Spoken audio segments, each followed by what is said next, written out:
पीले दांत वाली बहू। रंजना कभी ब्रश नहीं करती थी। उसे कितनी बार उसके माँ बाप ने डांटा, लेकिन उसका कोई असर उस पर होता ही नहीं था, जिस कारण से उसके दांत पीले पीले हो जाते हैं। शादी के बाद।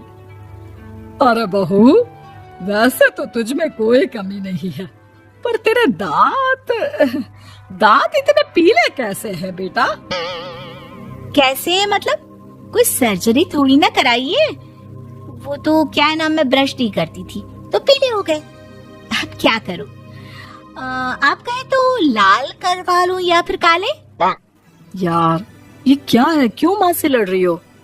लड़ रही हूँ? अरे मैं लड़ रही हूँ या ये बोल रही है कि दांत पीले हैं, पीले। अरे तपस्या थोड़ी ना की है इन्हें पीले करने के लिए। बकायदा ब्रश नहीं किया है 20 साल तक, तब जाकर। छी, कैसी बात कर रही हो? ये उस वक्त तो पीले नहीं थे जब हम लोग तुम्हें देखने आए थे। अरे तब साफ करवा लिया होगा डेंटिस्ट के पास जाकर। अब देखो कैसे पीले पीले लग रहे हैं। रंजना सास की तरफ गुस्से से देखती है। फिर शुरू हो गई पीले पीले पीले। अरे पीले तो तब भी थे जब मेरे हाथ का रसगुल्ला उड़ा उड़ा कर खा रही थी और बोल रही थी, लड़की नहीं गुणों का खजाना दे रहे भाई साहब आप। खैर, अब वो लोग करते भी तो क्या करते, पीले दांत वाली बहू पल्ले पड़ी थी तो झेलना तो था ही। एक दिन कीर्तन में रंजना गाना गा रही थी।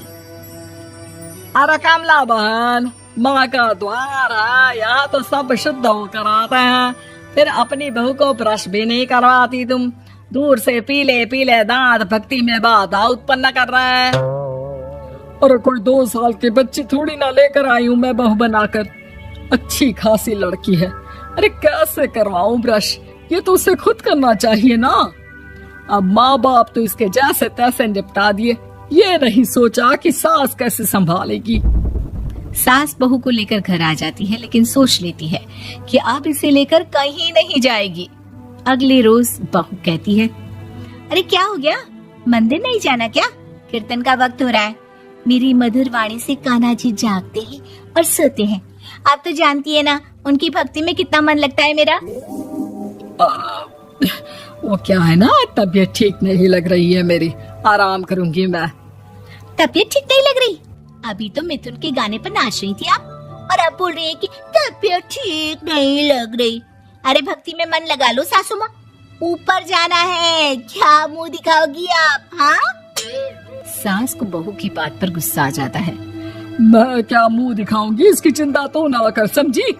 अपने मुंह की चिंता कर, जो ये पीले पीले दांत लेकर हर जगह पहुंच जाती है। पता है लोग कितना मजाक बनाते हैं। ना जी ना, मैं नहीं जाना कहीं तेरे साथ। तो ये बात है। कोई ना, मत जाओ, मैं अपने कमरे में ही बैठकर भक्ति कर लूंगी। ऊपर वाला दांत थोड़ी ना देखता है, मन देखता है, भावना देखता है। और अरे बस बस, तू सब कुछ दिखा, बस ये सफेद चमकदार दांत ना दिखाना किसी को, है?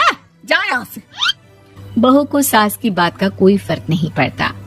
वो तो जैसी थी वैसी ही रह जाती है। सुबह नहाकर किचन में खाना बनाना, फिर खाना खाना, कीर्तन भजन करना और सो जाना। एक दिन, माँ जी मैं सहेली के घर जा रही हूँ, शाम को लेट आऊंगी। हाँ हाँ तो जाना, मैंने कौन सा तेरी आरती करनी है घर पर बैठकर। रंजना सहेली के घर जाती है, जहाँ वो पार्टी में जाने की तैयारी कर रही होती है। अरे शिखा, कहाँ जाने की तैयारी कर रही है? मैं गलत वक्त पर आ गई क्या? अरे नहीं यार, उल्टा सही वक्त पर आई है। मैंने ये साड़ी और ज्वेलरी निकाली है यार, शाम को इनके ऑफिस की एक पार्टी में जाना है। बताना कैसा लग रहा है ये सब?